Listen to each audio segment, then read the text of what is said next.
106 inmates of the Suleja Medium Security Custodial Center in Niger State are still at large after about 119 of them escaped from the facility. And this followed the rainstorm that broke down the fence of the building on Wednesday night, exposing the facility's inner fence protecting one of the cells where the inmates were kept. Meanwhile, the Minister of Interior, Mr. Olubomi Tunji Ojo, has inspected the facility and said that the federal government is determined to prevent a recurrence in addition to ensuring that the fleeing inmates are recaptured. He says the federal government is already considering the relocation of the custodial center in Suleja.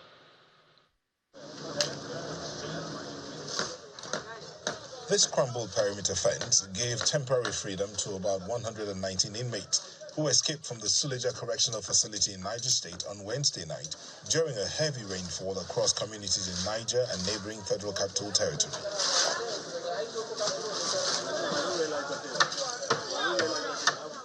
An eyewitness gives an account of how the inmates escaped. What actually happened last night was a tragedy to we living around this area.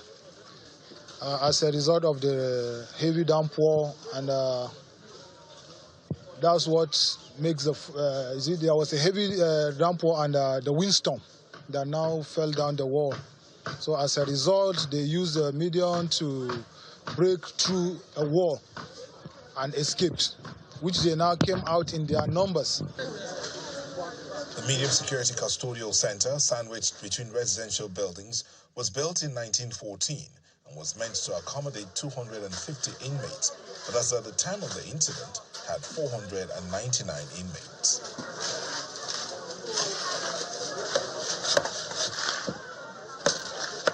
The Minister of Interior, who came to see things for himself, has declared that the fleeing inmates may be on the run, but not out of reach of the long arm of the law. There was a breach of the outer wall of this facility, and some of the inmates, escaped. And of course, we've been able to retrieve, get about 10 back out of the 119. So we have 109 at large, and the manhunt is presently ongoing. We will do everything humanly possible to make sure that everyone is brought back. That's number one. And number two also is that we've also looked at the cause of the matter, because we must make sure that this does not happen again. And how can we prevent this? Obviously, we can see the walls are actually old, and unfortunately, there are certain responsibilities that we must take. But the most important thing is we'll do everything possible to restore sanity, to ensure that this does not happen in any other facility. He says efforts are already on to recapture the fleeing inmates, in addition to preventing a reoccurrence. I wasn't appointed by President Bola Ahmed Tinubu to make excuses. I was appointed by him to take responsibility, and we're not shying away from this responsibility. We will take it, and we will get them back, and we will secure our correctional centers and make sure that this doesn't happen anywhere else in Nigeria. This marks the third significant prison escape since 2021. On the night of July the 5th, 2022, 879 inmates escaped from the Kuje Correctional Facility in Abuja following an attack by a suspected Boko Haram terrorist. Previously, the largest escape followed a jailbreak on April the 5th, 2021, when gunmen attacked the Owerri Correctional Center in Imo State, freeing 1,844 inmates.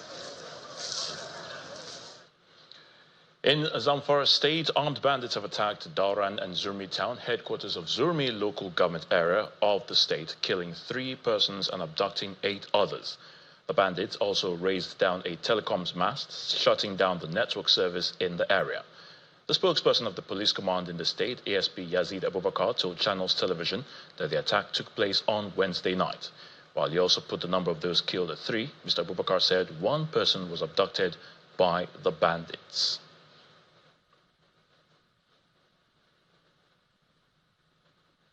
To politics now, where former Ondo State Deputy Governor Agbola Ajayi has emerged as candidate of the People's Democratic Party for the forthcoming state governorship election. The 57-year-old former deputy governor was announced winner of the governorship primary election after polling 264 votes to beat 6 other contenders for the ticket. The chairman of the primary election committee and deputy governor of Bayelsa State, Lawrence Erujakbo, announced the result of the election after counting and collation of the total votes cast by the delegates.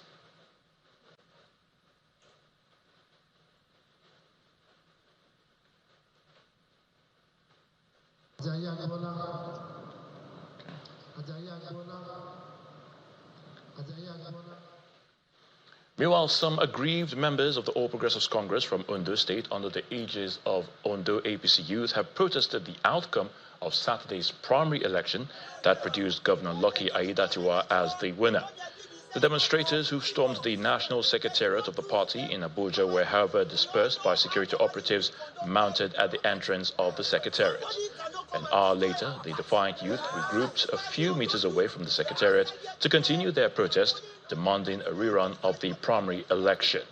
The protest came just as the national chairman of the party, Mr. Abdullahi Ganduje, and members of the National Working Committee were meeting to placate the aggrieved aspirants to bury the hatchet and support Governor Aiyedatiwa ahead of the governorship election in November.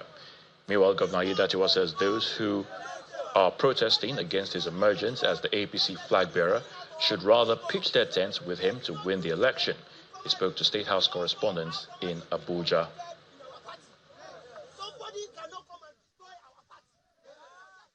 The election has come and gone. We are all winners, all of us, the 16 aspirants. I will call them family members because it's a family affair. We're just looking for a flag bearer among us. And a flag bearer has emerged. And the other members of the family, that is the aspirants, we have to work together. We're already talking. The good thing is I have relationship with every one of them. Yes, sometimes in a context like that, some might be having growth because of the way the system runs. Like the complaint we heard from some of them is like, well, election is not totally free and fair. You know, there were no elections in some places and all of that. So you can only be in one place at a time. I went to my own ward and I was counted, and the election took place in my ward. So I cannot speak of other wards. So those who are complaining is just hearsay. Election actually took place.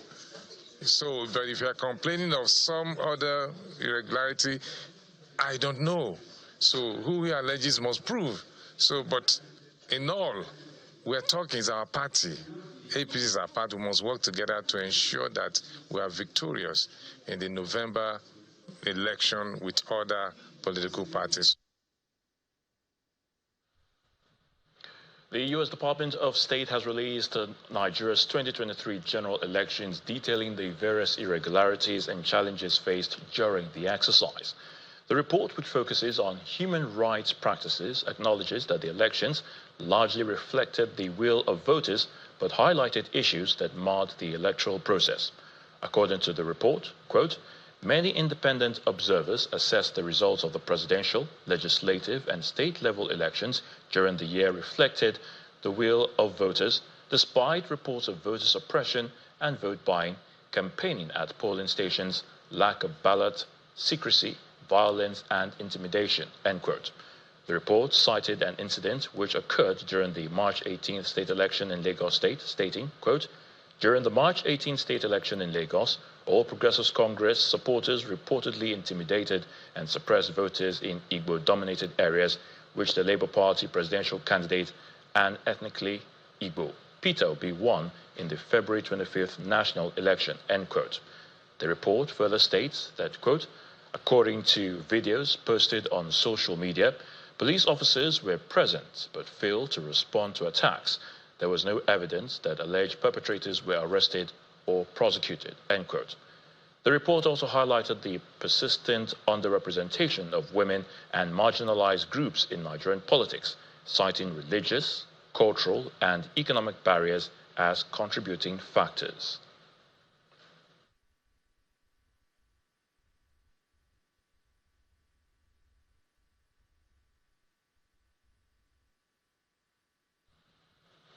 The 10th session of the African Regional Forum on Sustainable Development has closed in Addis Ababa, with member states of the Economic Commission for Africa agreeing to 11 key messages for the effective delivery of sustainable, resilient, and innovative solutions to reinforce the 2030 Agenda and Agenda 2063 in order to eradicate poverty in times of multiple crises.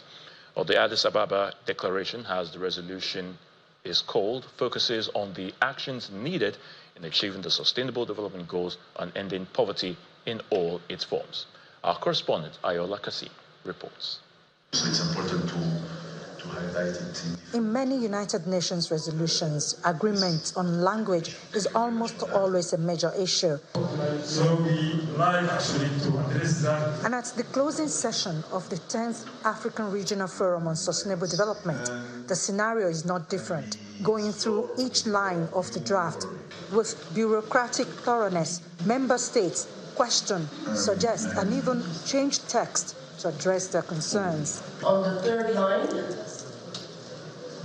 to enhance human rights approaches, I would suggest to enhance dignity and human rights approaches. And at the end of the day, the Addis Ababa Declaration calls upon participants that will be at the Summit of the Future in September to consider and adopt commitments that will align with Africa's priorities and will focus on sustainable development and financing for development that will cater for peace and security, scientific innovation and digital cooperation, young people and future generations, and transformation of global governance. It also urges member states of the Economic Commission for Africa and their partners to redouble efforts to revitalize institutions, policies, plans and programs, and channel finance to rescue the Sustainable Development Goals, and then ask the United Nations resident coordinators and the United Nations country teams to develop and deliver strong, coordinated, and targeted support to members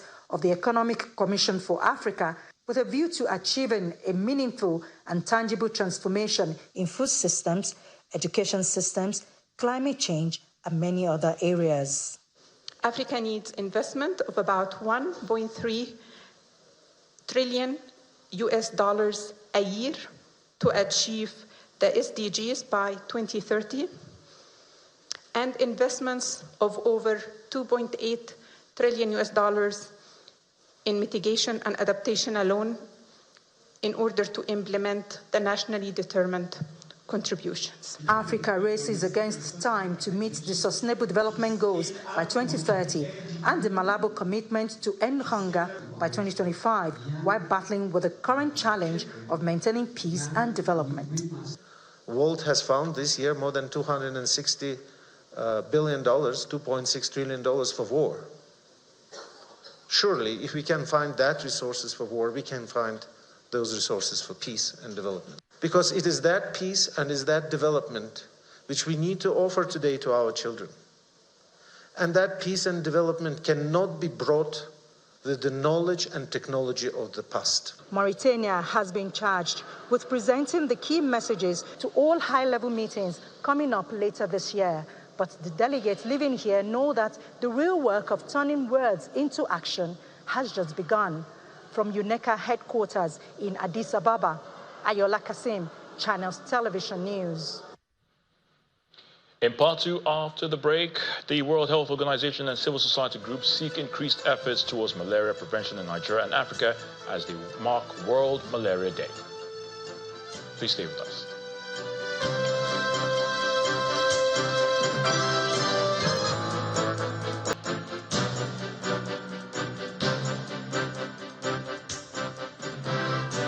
Welcome back. If you've just joined us, you're watching the news at 10, coming to you live on Channels Television from Lagos. A reminder of our top stories. Federal government launches manhunt for 109 inmates still at large after windstorm pulls down fence line of the Suleja Correctional Center. Minister of Interior laments the overcrowding of the facility, also considers relocating the center. It's World Malaria Day as World Health Organization and other global agencies seek increased efforts towards malaria prevention in the African continent. Trade Union Congress of Nigeria folds hike in electricity tariffs, calls for mass metering of Nigerians to stem estimated billings in the country. And Ukraine begins using long-range ballistic missiles secretly provided by the U.S. against invading Russian forces, according to American officials.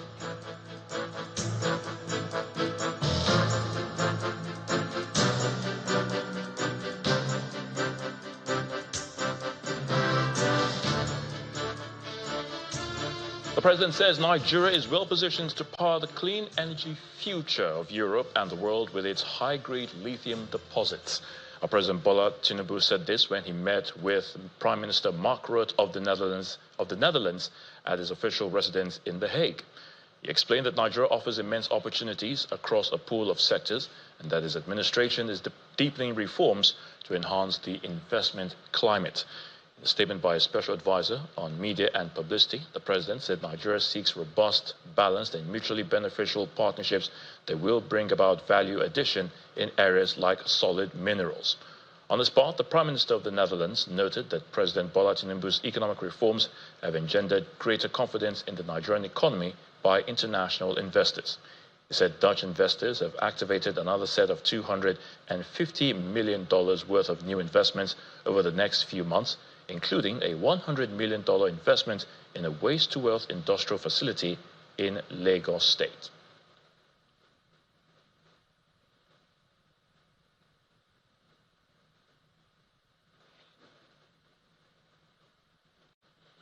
Combating malaria necessitates united efforts from stakeholders and increased political commitment from the government to invest in resources for ending the epidemic. Now, the WHO country representative, Dr. Alex Chimbaru, emphasized this during a press briefing in Abuja marking World Malaria Day. According to Dr. Chimbaru, despite the strides made in reducing malaria, Nigeria continues to bear one of the highest burdens globally. Therefore, there is a crucial need to shift the narrative through vigorous surveillance and innovative interventions against malaria.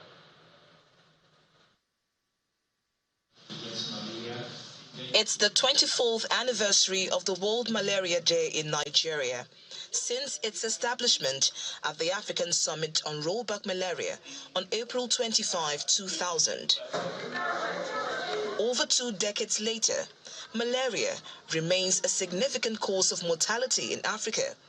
In Nigeria, it accounts for nearly 27% of the global malaria burden, resulting in over 100,000 deaths annually. This is despite the many initiatives of the federal government. According to the World Health Organization, 1 of every 3 deaths related to malaria globally occur in Nigeria, with 22 persons dying every hour. Over 66 million estimated cases of malaria occur in Nigeria annually.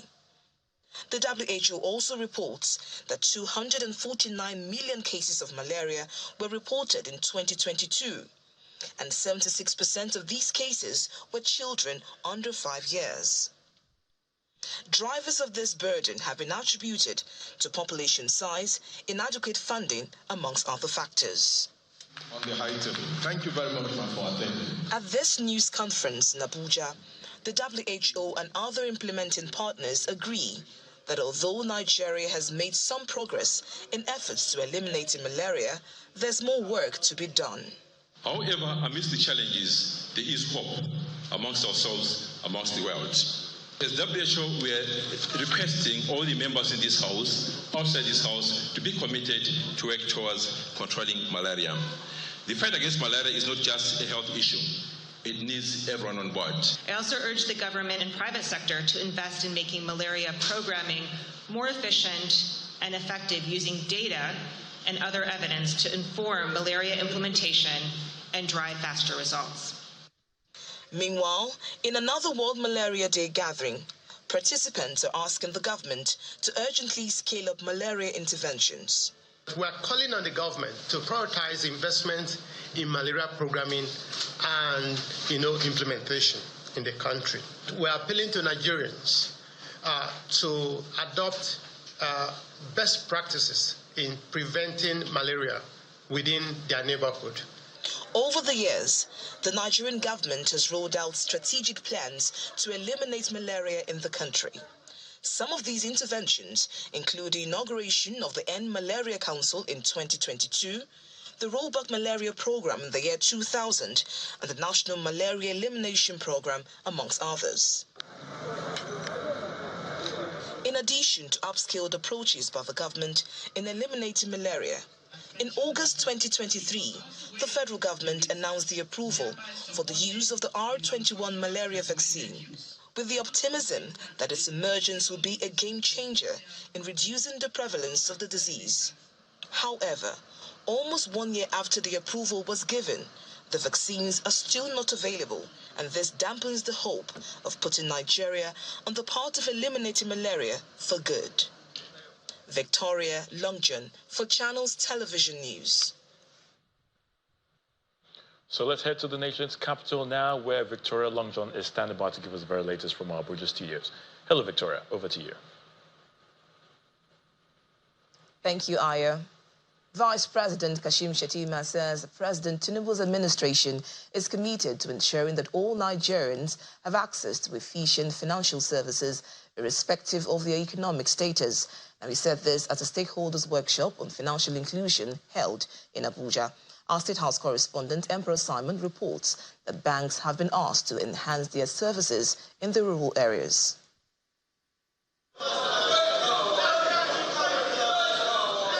Vice President Kashim Shettima is leading stakeholders from all walks of life to this two-day National Stakeholders Workshop on Economic and Financial Inclusion at the Banquet Hall of the State House, Abuja.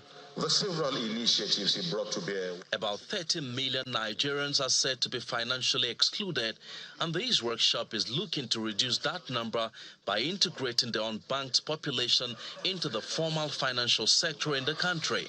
For the Bola Ahmed Tinubu administration, financial inclusion goes beyond availability and access to include equality and applicability of these services in accessing the basket of innovative and citizen-centric programs that are being rolled out for the benefit of all Nigerians. There is a nexus between insecurity and financial exclusion in Nigeria, says the 14th Emir of Kano and former governor of the Central Bank of Nigeria, His Royal Highness Sanusi Lamido, as he stresses the importance for Nigerians to be financially literate.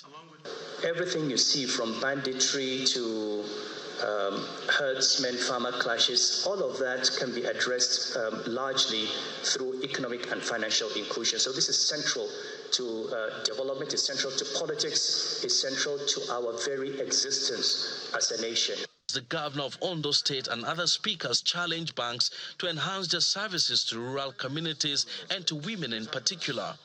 We need to look at critically to strengthen our technological environment. You talk of mobile money and all of that, ATM and all of these, because you cannot operate anything like that without having, being banked. By putting money in people's pockets and allowing them to be able to go to the market and buy, you're also helping to the economy to recover. Vice President Kashim Shettima reaffirms the commitment of the current government to ensuring inclusion of all Nigerians in government policies.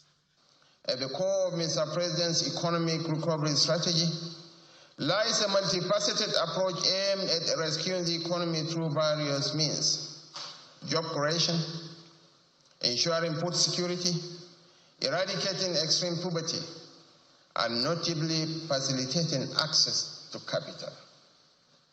These pillars form the foundation upon which our nation's prosperity rests.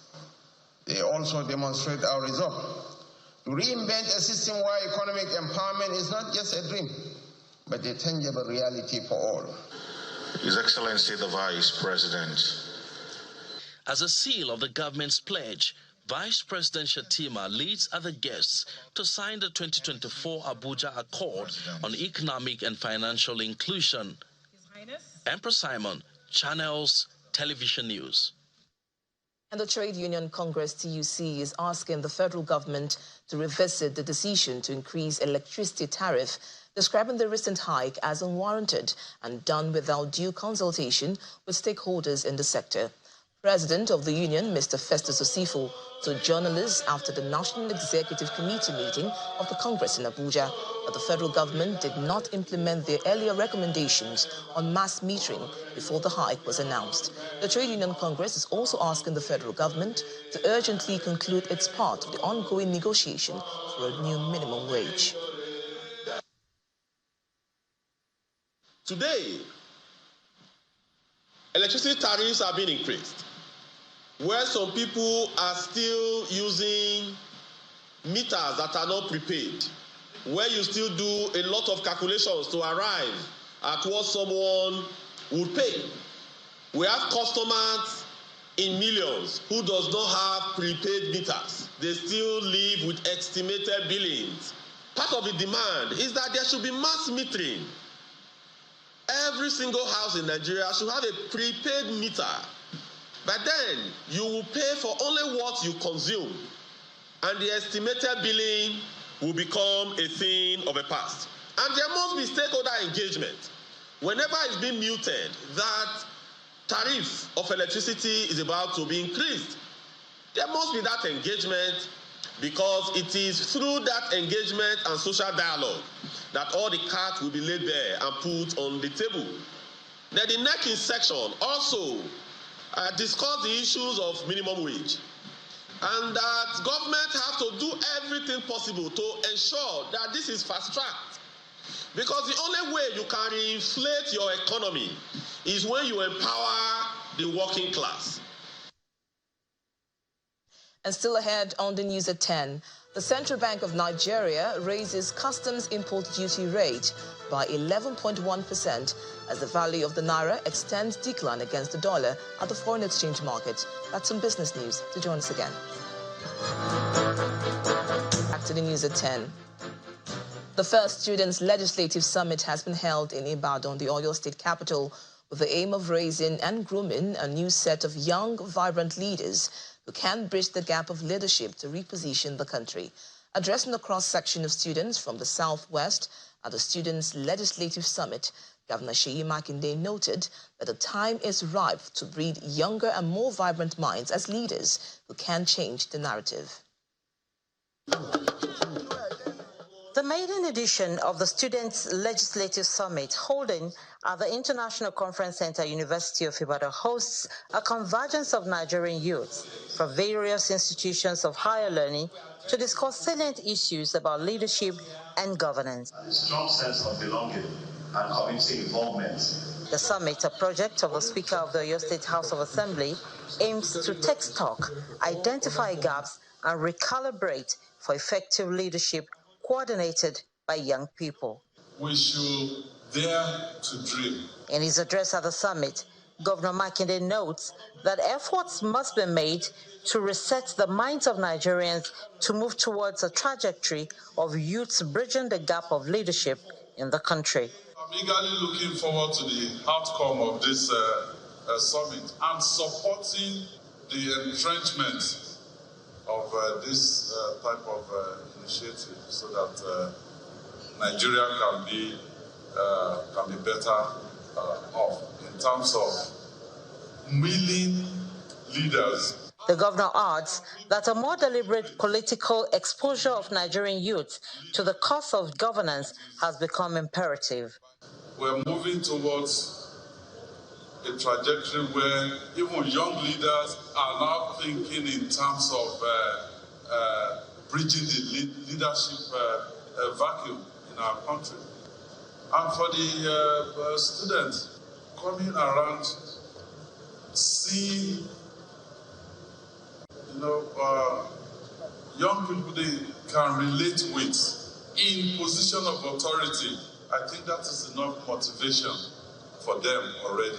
The convener and speaker of the Oyo State House of Assembly explains that the summit targets to educate students about the legislative process. The major objectives of this summit are, firstly, to educate the students about the legislative process and its significance in shaping national development. Secondly, to encourage students to critically analyze the impact of existing legislation on various aspects, such as education, healthcare, economy, and every other sector that borders around national development. The Minister of State for Youth Development challenged youth to be deliberate about what they want and fashion out how to achieve it. It is time for us to feel the government, to see the government, and to touch the government. Let's make use of this time. Let's engage ourselves. Let's know what we want. Let's know what we don't want. Let's forget about what is past. The next thing is the solution. The two-day summit with the theme Roles of Quality Legislation in Nation Building continues with speakers across the Southwest, top government functionaries, traditional rulers, amongst other dignitaries, rubbing minds on the best way to stimulate the interest of young people in politics and governance. Bukola Oriowo, Channel Television News. And that's it from Abuja. It's now back to you, Ayo, for the rest of the news at 10. Many thanks, Victoria.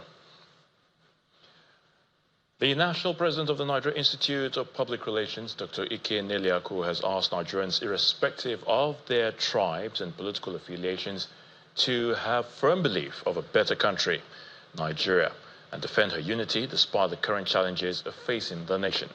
He was speaking in Abeokuta, the Ogun State capital, during the third day of the maiden edition of the Institute Week celebration and induction of new members in the public relations profession. This is the procession of council members of the Nigerian Institute of Public Relations as they join inductees and guests already seated. Also Director of Public Affairs at the National Assembly. The ceremony kicks off with the induction of 53 associate members, 70 student members, 16 members conferred as regular fellows, while 4 distinguished Nigerians, including the Director General of the Nigerian Television Authority, Salihu Abdulhamid Dembos, are conferred with honorary fellowships. More inductions follow with the admission of student members into the NIPR fold. So help me God. The NTA boss speaks on behalf of the inductees. And on behalf of the entire awardees, I would like to assure the NIPR of our total support. And of course, I want to assure you too that we will lead by example. We will be good ambassadors of the Institute, and in our various workplaces, we'll do everything possible to make sure that we exhibit nothing but excellence. Next, the national chairman of the NIPR takes the stage to give account of his stewardship since he assumed office 8 months ago. I'd like to thank the team that I have as council members. Very committed, very dedicated, very supportive. It's been a lot of work. We have only been in office for 8 months and we have met several times. Some of the participants who are part of the event share their vision for the NIPR going forward. Most importantly, it's an innovation that is within the realm of what the president said is the new dawn for NIPR. And I think we're witnessing the new dawn here. And after 60 years of existence, this program, the room has been created for people to meet other people, irrespective of where you are coming from, and create contacts that you will find useful going forward. The maiden edition of the NIPR Week is expected to come to a close on Friday, while Akwa Ibom State has been given the green light to host the next edition. Thank you very much. To company news, Lafarge Africa PLC has unveiled what it calls the first water shield cement in Nigeria. Now, the Lafarge water shield cement is packaged as a resistance to damp, efflorescence and steel corrosion in building. During the launch in Lagos, the Group Managing Director and Chief Executive Officer of Lafarge Africa, Mr. Lolu Alade Akinyemi, said the latest addition to its product portfolio is a testament to the company's commitment to exploring innovative solutions in meeting the needs of its customers. And sustainable development for Lafarge Africa. Among this gathering of key players in the construction and building industry are the representative of the Lagos State Governor, Bimbola Salau Hundeyin, and the chairman of Lafarge Africa PLC, Prince Adebode Adefioye. The entertainment by this dance troupe is part of activities for the launch of Lafarge Africa's new product, Water Shield Cement.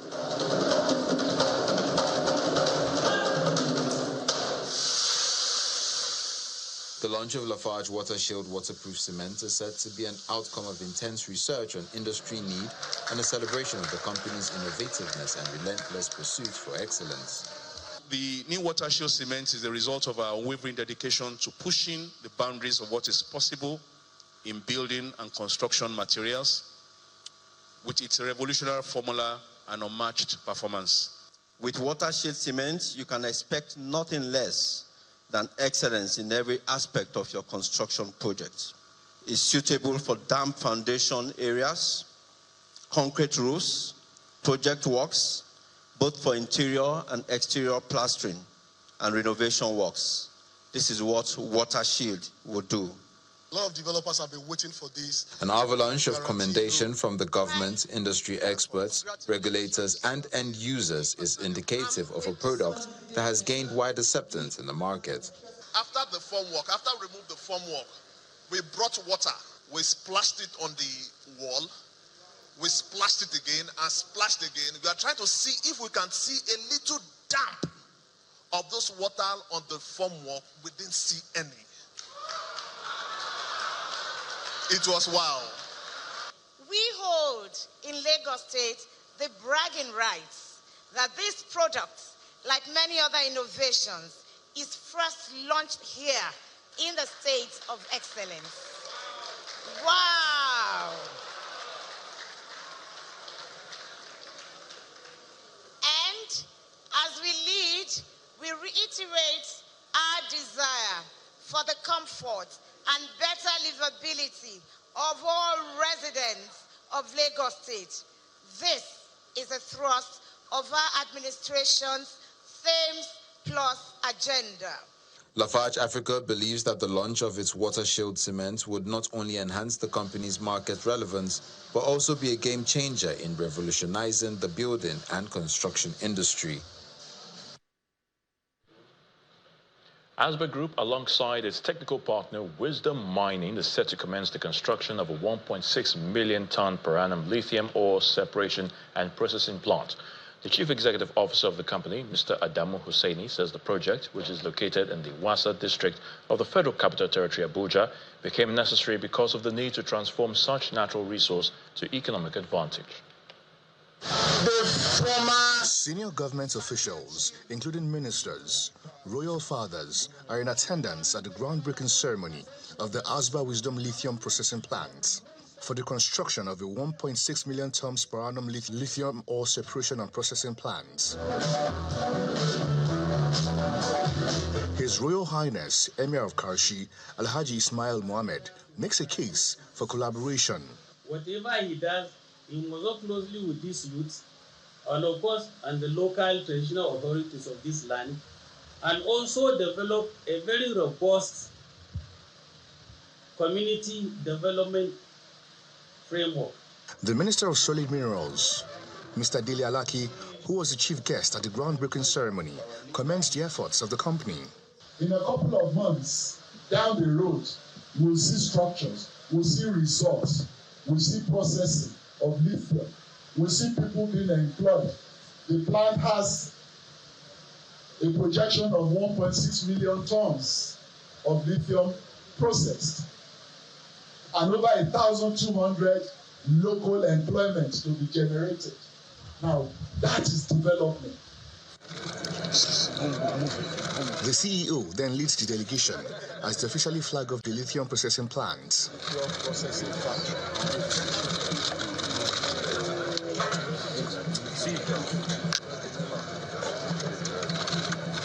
The latest projects from the company will create opportunities for residents of the area. This community, actually, they are lovely, they are entertained, and they are resolvable. So that's why we are here, and they have a good mineral resources deposit here. And the community, the advantage is everybody will get job and crime will reduce. Then the advantage for the nation also, jobs, opportunities, and the GDP, because we are going to collect our revenue from dollar. So we are going to be sending to CBN so that the foreign reserve will increase. It will be a long-term investment, not like a short way. And also, as the minister mentioned, we are not taking the mining out and taking away from this country. We are at the values here. The company is hoping that the power plant will address the incidence of unemployment and contribute to the country's GDP. Business News is up next with Joker Rogers.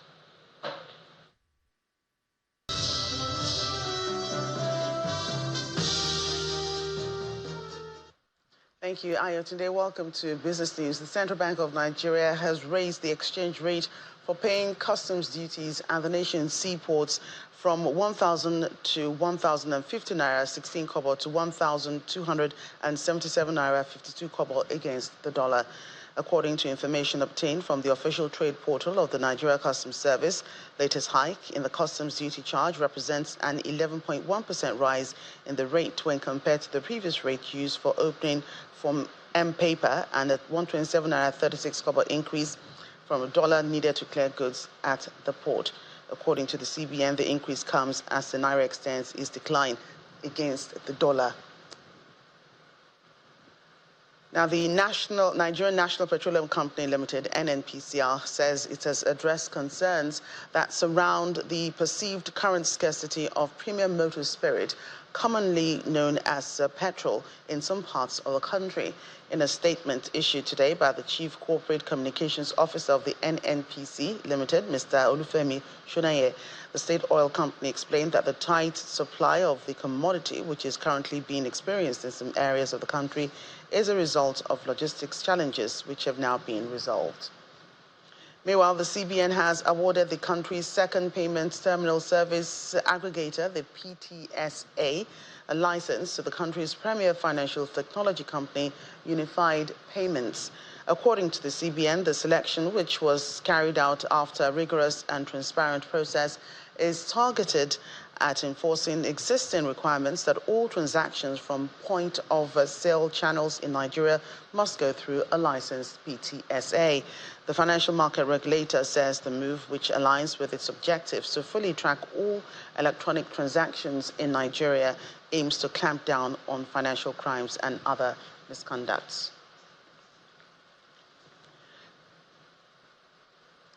Now, after consecutive sessions of profit-taking, the domestic stock market moved back into the positive territory today as buying interest in Transcorp Hotel and some other mid-cap stocks lifted the benchmark index. Laddie Williams tells us more.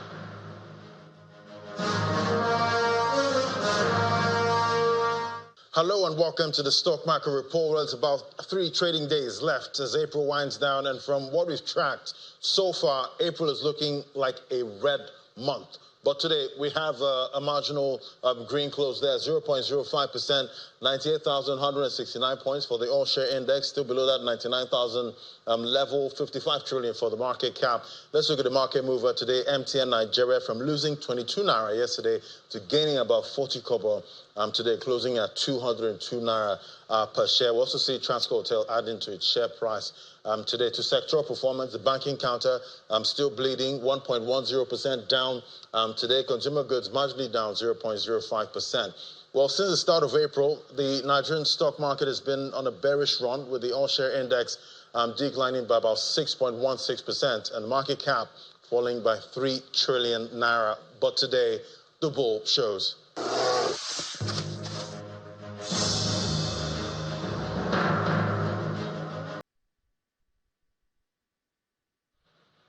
Many thanks, Joker. For nearly 3 hours today, the United States Supreme Court heard arguments on whether former President Donald Trump can be tried for criminal charges for allegedly trying to subvert the results of the 2020 election. Now, the outcome of the jury's decision, likely in June, will determine what this portends for the future of U.S. democracy. Here's Simon Pusey with other international news and around the world in 5. Good evening and welcome to the channel's studios here in London with your international news around the world in 5. Ukraine has begun using long-range ballistic missiles secretly provided by the US against invading Russian forces, according to American officials. The weapons were part of a $300 million aid package approved by US President Joe Biden in March and arrived this month. They have already been used at least once to strike Russian targets in occupied Crimea. The US previously supplied Ukraine with a mid-range version of the Army tactical missile systems, but had been reluctant to send anything more powerful, partly over concerns about compromising US military readiness. However, Mr. Biden is said to have secretly given the green light to send the long-range system, which can fire missiles distances of up to 300 kilometers, in February. We've already sent some. We will send more now that we have additional both authority and money. I'm not going to get into specific numbers for operational reasons. I believe they will make a difference, but as I've said before at this podium, and as you've heard from Secretary Austin, the chairman, and other senior military officials, there is no silver bullet in this conflict. One capability is not going to be the ultimate solution. It is an amalgam of capabilities that come together and combine with the bravery and skill of Ukraine's fighters that's going to make the difference in this conflict. The news comes as Joe Biden signed a hard-fought foreign aid bill into law, saying the US would send fresh weapons and equipment to Ukraine immediately. He spoke a day after the US Senate approved the aid package following months of gridlock. Included in the package is $61 billion in military aid for Ukraine. It passed the Senate in a bipartisan vote of 79 to 18. The foreign aid package passed on Tuesday also allocates $17 billion to Israel, as well as $9 billion for civilians suffering in conflict zones around the world, including Palestinians in Gaza. And it's an investment in our own security. Because when our allies are stronger, and I want to make this point again and again, when our allies are stronger, we are stronger. I'm grateful to all those in Congress, Democrats, Republicans, Independents, who voted for this bill. Russia has vetoed a resolution at the UN Security Council calling on all countries to prevent an arms race in outer space. Will those in favour of the draft resolution please raise their hand? The draft resolution put forward by the US and Japan sought to reaffirm a principle already set out in the 1967 Outer Space Treaty. The US has warned that Russia is believed to be developing a space-based anti-satellite nuclear weapon. Russia said it was firmly committed to the existing treaty.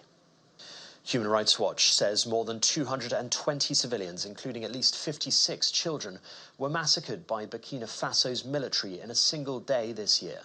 In the attacks on the 25th of February, the army killed 179 people in Soro village and 44 others in the northern Nordin village, an HRW investigation has found.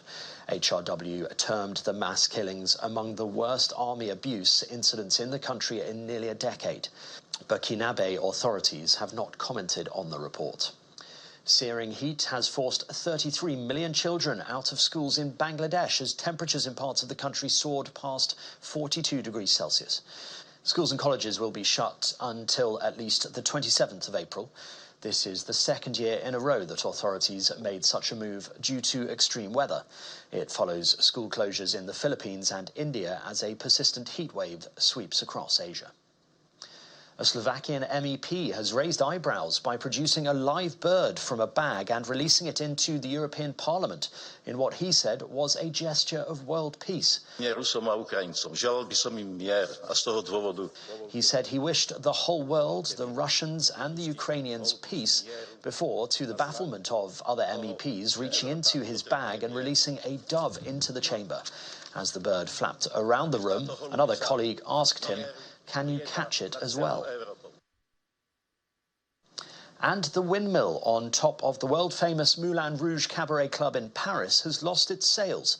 The blades fell onto the street below in the early hours of the morning. The cause of the collapse isn't clear. Police say there were no injuries. The first three letters of the Moulin Rouge sign have also fallen off.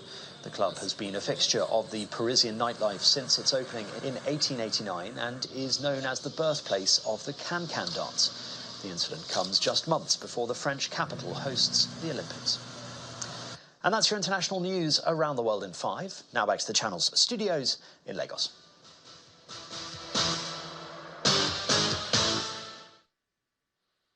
Thank you, Simon. Welcome to Sports News. Rivers United beat Katsina United 2-0 in a rescheduled Nigeria Professional Football League game at the Adoke Mercer Market Stadium in Port Harcourt earlier today.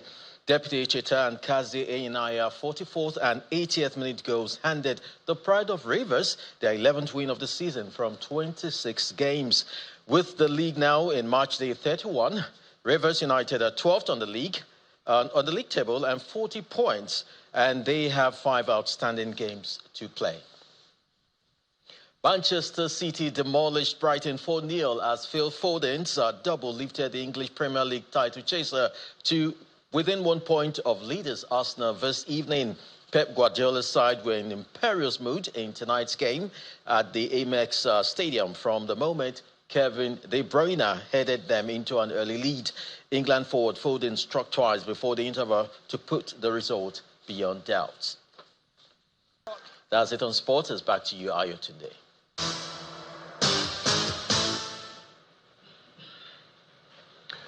Many thanks, Chris. And the main news again. The federal government today launched a manhunt for 109 inmates of the Suleja Correctional Center who are still at large after 119 of them escaped from the facility following a windstorm that pulled down the fence of the correctional center. Well, the Minister of Interior, Olubunmi Tunji-Ojo, lamented the overcrowding of the facility, even as he considers relocating the custodial center. That's the news at 10 tonight. Many thanks for watching. I'm Ayotunde Balogun. Do have a good night.